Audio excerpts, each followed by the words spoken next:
नमस्कार बंधुओं, आपका आयुर्वेदिक रस चैनल में स्वागत है। और आज के इस वीडियो में हम बात करेंगे बवासीर के बारे में कि बवासीर क्या होती है, बवासीर के कितने प्रकार होते हैं और बवासीर का इलाज कैसे किया जाता है। साथ ही बवासीर हो जाने पर क्या क्या सावधानियां आपको रखनी चाहिए, ये सारी चीज़ें इस वीडियो में बताएंगे। तो वीडियो थोड़ा लंबा हो सकता है, लेकिन अगर आप एक वीडियो देखेंगे तो आपको पूरी जानकारी मिल जाएगी, ताकि आपको कोई दूसरा वीडियो ना देखना पड़े। तो मेरे ही एक श्रोता बंधु ने उन्होंने मुझसे प्रश्न किया था, उनकी ये समस्या थी, इसलिए मैं इस वीडियो को बना रहा हूँ। अगर वो देख रहे हैं तो उनका जो प्रश्न था कि खादिरा रस्ट को यूज करना चाहिए कि नहीं यूज करना चाहिए, तो मैं उस प्रश्न का भी जवाब आगे दूंगा। तो सबसे पहले बात कर लेते हैं कि बवासीर कितने प्रकार की होती है। तो वैसे तो बवासीर दो प्रकार की होती है, एक होती है खूनी बवासीर, एक होती है बादी बवासीर। और खूनी बवासीर में ये होता है कि जो गूदा द्वार होता है यानी मल द्वार होता है, उसके आसपास जो है हल्के हल्के मस्से पड़ जाते हैं, और मस्से कभी एक्सटर्नली होते हैं कभी इंटरनली होते हैं, और उनमें जब ज़्यादा बढ़ता है तो ब्लड आने लगता है। और उसके बाद जो बादी बवासीर होती है उसमें भी यही कंडीशन होती है, लेकिन उसमें जो मस्से होते हैं उनमें ब्लड नहीं आता है, लेकिन उनमें सूजन आ जाती है। सूजन आ जाने से खुजली होने लगती है और दर्द होने लगता है। जो मरीज होता है, जो पेशेंट होता है, वो ज़्यादा देर तक किसी स्थान पे बैठ नहीं सकता है। लेकिन इसमें जो सबसे घातक होती है वो होती है खूनी बवासीर। खूनी बवासीर में ये देखा जाता है कि कभी कभी बहुत ज़्यादा ब्लीडिंग होने लगती है, जिससे जो पेशेंट होता है वो एनीमिया का शिकार हो जाता है। और जो किसी किसी की आयु ज़्यादा होती है, तो आयु ज़्यादा हो जाने से जब ब्लड ज़्यादा निकल जाता है तो उनकी गांठों में दर्द आने लगता है, कमजोरी आ जाती है। तो इसलिए ये बादी बवासीर से ज़्यादा घातक है। और इसमें एक चीज़ ये भी देखा है हमने, कई पेशेंटों को ये देखा है कि उनके जब वो दवा करवाते हैं एलोपैथिक में, तो जब तक दवा खाते रहते हैं तब तक तो नॉर्मल रहता है, जैसे ही दवा बंद करते हैं तो समस्या फिर से शुरू हो जाती है।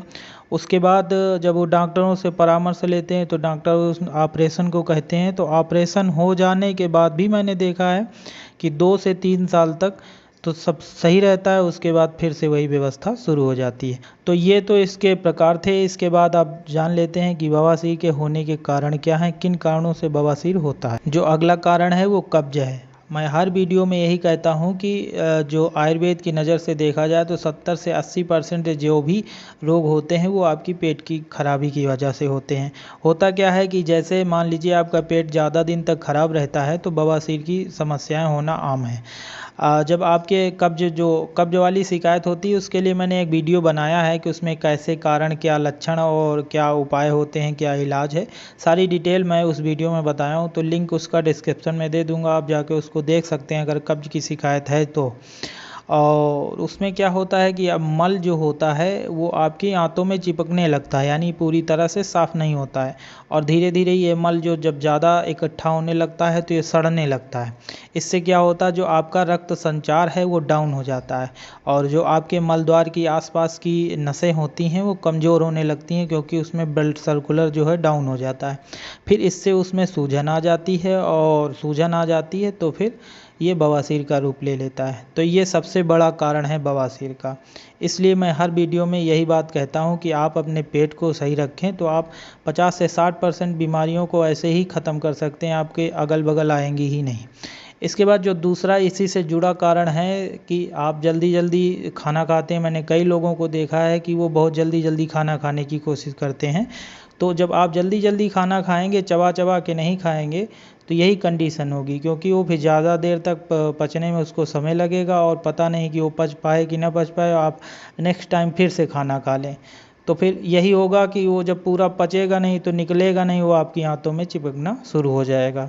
और उसी में एक और कारण जुड़ता है कि आप भोजन करते समय कई लोगों को मैंने देखा है कि बहुत अधिक पानी पी लेते हैं। तो ये भी एक कारण है कि आप ज़्यादा पानी पी लेंगे तो भोजन जो पचने की प्रक्रिया है वो स्लो हो जाती है। उसके बाद जो अगला कारण है वो मसालेदार, तीखी, भुनी, गरिष्ठ वस्तुओं का ज़्यादा सेवन करना। तो देखिए, ये होता है कि मैं मसाला खाने का मना नहीं कर रहा हूँ, लेकिन आप जो ये बाज़ार में मसाले मिलते हैं पिसे हुए ये पैकेट वाले, इनको बिल्कुल मत यूज़ करिए। इनकी जगह पे आप खड़े मसाले यूज कर सकते हैं, आप अपने घर में उनको पीस के यूज़ कर सकते हैं, लेकिन इनको मत करिए अगर आप बवासीर से बचना चाहते हैं। तो ये मेरी गारंटी है क्योंकि अगर आप मसाला खाते रहेंगे तो फिर आपको कोई भी दवा नहीं फ़ायदा कर सकती, चाहे आयुर्वेद हो चाहे एलोपैथिक हो, जो भी हो नहीं फ़ायदा कर सकती। इसलिए आप ये जो बाज़ारी मसाले हैं इनसे आप बचें। इसके बाद अपनी लाइफ स्टाइल को सही रखें। एक ही जगह पे ज़्यादा समय बैठे रहें तो उसमें क्या होता है कि जैसे आप किसी ऑफिस वर्क कर रहे हैं या कोई काम कर रहे हैं, तो आप ये सुनिश्चित करें कि घंटा 2 घंटा बाद आपको 1-2 मिनट 3 मिनट के लिए उठना है, टहलना है। क्योंकि आप कंटिन्यू 6 से 7 घंटा एक जगह बैठे रहेंगे तो उससे भी ये समस्या आ जाती है।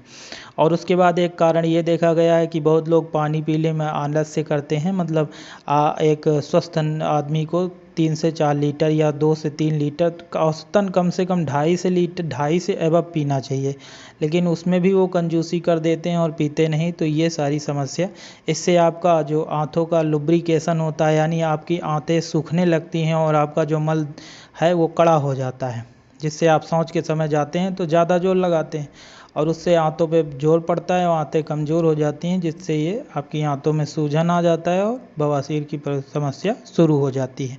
तो आप ये करें। उसके बाद जब शौच जाएं तो वहाँ पे स्वाभाविक समय दे के बैठें, जल्दबाजी न करें, ज़्यादा जोर मत लगाएं, क्योंकि जोर लगाने से और पेट साफ नहीं होता है और ज़्यादा दिक्कत हो जाती है।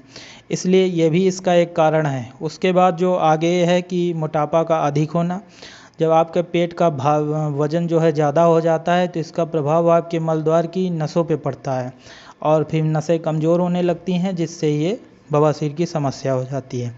इसके बाद जो एक कॉमन व्यवस्था देखी गई है कि माताओं बहनों के गर्भावस्था के बाद बवासीर की शिकायत ज़्यादा बढ़ जाती है, तो वो यही है कि पेट का ज़्यादा भार बढ़ जाता है, उससे जो है नसें कमज़ोर हो जाती हैं और बवासीर हो सकती है। तो ये इसके 8-10 कारण थे। अब बात कर लेते हैं इनका उपचार क्या है। उपचार वैसे कोई बहुत कठिन नहीं है, आपके घर में ही उपलब्ध हो जाएगा। मैं कोशिश ऐसा करता हूँ कि जो उपचार आपके घर में मिल जाए वही मैं आपको बताने की कोशिश करता हूँ। तो मैं 10 इसमें बताऊँगा आपको। 10 में आपको 2 ऑप्शनल हैं, 8 कंपलसरी हैं। अगर आप बवासीर से निजात पाना चाहते हैं तो आप अपनी लाइफ स्टाइल में 8 कम से कम फॉलो करें। और सबसे पहला उपाय है या इलाज है वो ये है कि आप खाने में जीरा का उपयोग बढ़ा दें। अगर आप सब्जी बनाते हैं, दाल बनाते हैं, कुछ भी बनाते हैं तो उसमें जीरे का प्रयोग करें। इसके बाद आप सुबह जब उठें, ब्रश मंजन कर लें तो खाली पेट आप कम से कम 10 दाना जीरा के ज़रूर खा लें, ऐसे कच्चे, और खा के उसको चबाएं, चूसते रहें और आधा घंटा बाद फिर आप कुछ खाए पिएँ। तो ये आपको निश्चित ही करना है, डेली करना है। इसके बाद जो दूसरा प्रयोग है वो है कि आपको आंवला जूस या चूर्ण, 2 में से जो भी आपको मिल जाए। अगर जूस मिलता है तो आप जूस पिएं, अगर चूर्ण मिल गया है तो चूर्ण में आप जो है थोड़ा सा शहद मिला लें। मात्रा ज़्यादा ना हो, आधा चम्मच से ज़्यादा चूर्ण ना हो, आधा चम्मच से ज़्यादा शहद ना हो। इसको आप सुबह खाली पेट खा सकते हैं जीरा खाने के बाद। उसके बाद अगर आप शहद में भी आंवले के जूस में भी थोड़ा शहद मिला के पी सकते हैं तो ये भी बेटर है, अच्छा है।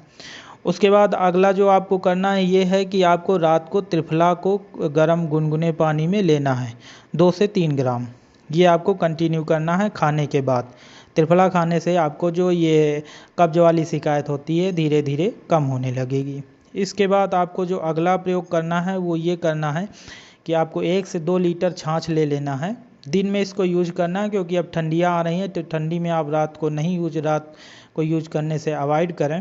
और दिन में आप 1 से 2 लीटर मट्ठा ले लें, उसमें 50 ग्राम पिसा हुआ जीरा और थोड़ा काला नमक मिलाकर इसको जो है दिन में से 3 से 4 बार आप इसको पी सकते हैं। ऐसे कोई इसमें आपको कंडीशन नहीं है। इसके बाद जो अगला काम है उसमें ये है कि आप त्रिफला खाने से पहले, रात को सोने से पहले एक गिलास गुनगुना दूध ले लें और उसमें 1 से 2 बूंद बादाम रोगन का तेल मिलाकर पिएं। बादाम रोगन के लिए मैंने एक वीडियो बनाई है, आप जाके उसको देख लीजिएगा, लिंक मैं डिस्क्रिप्शन में दे दूंगा। तो इसको पीने से क्या है कि आपकी आंतों में लुब्रिकेशन बढ़ेगा और आपको सुबह जब सौंच जाएंगे तो ज़्यादा कठिनाई नहीं होगी। तो इसका आप भी प्रयोग करें। इसके बाद जो अगला प्रयोग करना है आपको वो है कि आप सुबह सौंच जाने से पहले 1 गिलास गुनगुना पानी ज़रूर पिएं। ये आप अपनी लाइफ स्टाइल में ज़रूर ऐड करें अगर आप बवासीर से निजात पाना चाहते हैं तो। इसके बाद जो अगला है वो है कि आप पपीता खाएं। पपीता खाएंगे तो ये आपके सेहत के लिए साथ साथ आपके हाजमे के लिए फ़ायदेमंद रहेगा। अब जो दो दो हैं ये ऑप्शनल हैं, आप इसमें कोई एक कर सकते हैं। तो जो पहला है ये है कि 50 ग्राम जो बड़ी इलायची होती है जो आपके सब्जी मसाले में पड़ती है उसको तवे में रख के भून लीजिए। इसके बाद इसको पीस के चूर्ण बना लीजिए और इस चूर्ण को नियमित सुबह जो है पानी के साथ खाली पेट ले सकते हैं। ये भी आपकी बवासीर में बहुत ही ज़्यादा लाभदायक होगी। इसके बाद आप अगर ये ऑप्शन ये नहीं करना चाहते हैं तो दूसरा आप हरण को ले लीजिए। हरण के चूर्ण को जो है एक से या आधा चम्मच जो है गुनगुने पानी के साथ या गुड़ के साथ, दो में कोई एक चीज़ से मिलाकर आप जो है रात को सोने से पहले ले सकते हैं। ये बहुत ही फ़ायदेमंद होगा। ये इसके 10 इलाज थे जो आपके घर में आसानी से मिल जाएंगे, इसमें आपको कोई समस्या नहीं होगा। अब इसके बाद बात करते हैं कुछ सावधानियाँ आपको विशेष बरतनी पड़ेंगी। जब तक आप सावधानी नहीं देंगे तब तक आप चाहे जो भी दवा कर लें आपको बवासीर में फ़ायदा होने वाला नहीं है। तो जो सबसे पहला जो आपको सावधानी बरतनी है वो ये है कि पहले भी मैंने बताया कि आप ज़्यादा देर तक किसी समय पर एक स्थान पर ना बैठें, ढीले कपड़े पहनें, फाइबर युक्त भोजन करें, हो सके तो गेहूं के आटे को मत चालें, साफ़ सुथरा करके उसको पिसवाएं और वैसे ही उसको रोटी बनाएं। इसके बाद दिन में कम से कम 2.5 से 3 लीटर पानी पिएं, फलों का सेवन करें, खाने में सलाद का सेवन करें, शौच करते समय ज़्यादा जोर मत लगाएं, रात को गर्म चीज़ों को खाने से अवॉइड करें, परहेज करें, हो सके तो हल्का खाना यूज करें, ज़्यादा गर्म चीज़ें ना खाएं। इसके बाद नशा आपसे हो सकता है तो नशा से बिल्कुल दूर रहें। इसके बाद भोजन करने के आधा घंटा पूर्व और आधा घंटा बाद आप पानी ना पिएं। बीच में भोजन कर रहे हैं तो थोड़ा थोड़ा पानी पी सकते हैं लेकिन बहुत ज़्यादा नहीं, एक गिलास के कम मतलब एक गिलास के अंदर ही रखिए। व्यायाम करें, योग करें। योग में आप अश्वनी मुद्रा कर सकते हैं, पवन मुक्तासन कर सकते हैं, वो आपको यूट्यूब पे कई सारे वीडियो मिल जाएंगे, आप उनको देख सकते हैं। इसके बाद आपको जो एक मेरे श्रोता बंधु ने पूछा था खादिरा रिस्ट पीने से ब्लीडिंग होती है, तो आप खादिरा रिस्ट बिल्कुल ना पिएं क्योंकि खादिरा रिस्ट में बहुत सारी गर्म चीज़ें होती हैं जिससे आपको अगर पिएंगे तो ब्लीडिंग होना स्वाभाविक है बवासीर में, इसलिए आप खादिरा रिस्ट को यूज मत करें अगर बवासीर की समस्या है तो। इसके बाद शरीर में आप सुनिश्चित करें कि कम से कम 5 से 6 घंटा 7 घंटा आराम करें। और इसके बाद आप चाहें तो मतलब ये 2 टाइम सुबह और शाम को आप शौच जाना सुनिश्चित करें, ये निश्चित करें। कई लोगों को मैंने देखा है कि वो दिन में 1 बार जाते हैं, ऐसा मत करें। खाना 2 टाइम खाते हैं तो आपको 2 बार शौच जाना अनिवार्य है, तभी आप इस सारी चीज़ों से छुटकारा पा सकते हैं। इसके बाद खाना को चबा चबा के खाएं। ये सारी चीज़ें हैं और इनका प्रयोग करेंगे, इनका उपयोग करेंगे तो मैंने कई सारे लोगों पे इसको मतलब अप्लाई किया हूँ और उनको फ़ायदा है।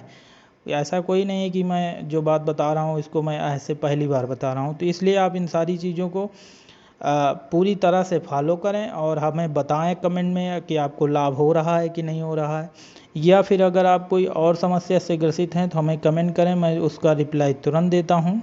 और आप हमारे चैनल पे नए आए हैं तो चैनल को सब्सक्राइब कर सकते हैं। वीडियो अच्छी लगी हो तो लाइक करिएगा, अगर आपको अच्छी नहीं लगी तो आप डिसलाइक भी कर सकते हैं। तो ये वीडियो था, थोड़ा लंबा हो गया लेकिन मैंने पूरी जानकारी देने की कोशिश की है, इसलिए वीडियो देखने के लिए बहुत बहुत धन्यवाद आपका।